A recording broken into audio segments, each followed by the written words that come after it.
ఎక్కడ ఉంది అది? నేను చేసేటటువంటి గాయత్రి మాతలో ఉంది. మననాత్ త్రాయితే మంత్ర, మంత్రశక్తి అనేది ఇవాళే కాదు ఎప్పటికీ ఉంది, అది ఎప్పటికీ పోదు కూడా.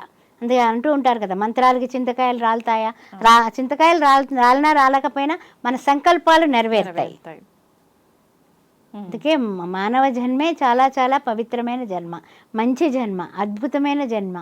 చక్కగా నవ్వగలుగుతున్నాము, మన నోటి ద్వారా మన మనసులో ఉన్నటువంటి భావాలన్నింటినీ కూడా ఎదుట వాళ్ళకి ఇన్ఫర్మేషన్ని మనం కన్ఫర్మ్గా మనం ట్రాన్స్ఫర్ చేస్తున్నాం.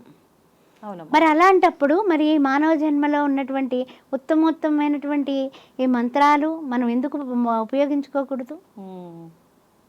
ఎక్కడికో పెడతాను, చండీ హోమం జరుగుతూ ఉంటుంది ప్రతి నెల 2 సార్లు నేను చేపించుకుంటూ ఉంటాను. అది అక్కడ కూర్చుంటాను, కూర్చొని చక్కగా తీసుకుంటాను. ఒక్కొక్కసారి మాల పట్టుకెడతాను, ఒక్కోసారి మర్చిపోవచ్చు, కనుపులు లెక్క పెట్టేసుకుంటూ ఉంటాను అనమాట. హిరణ్యవర్ణాం హరిణిం సువర్ణరథసృజాం చంద్రాం హిరణ్మయీం లక్ష్మీం జాతవేదో మమావస్, అలా వెళ్ళిపోతూ ఉంటుంది అంతే. అది అటువంటి విషయం కాదు, ఇలా ఇలా ఇలా ఇలా వెళ్ళిపోతూ ఉంటుంది.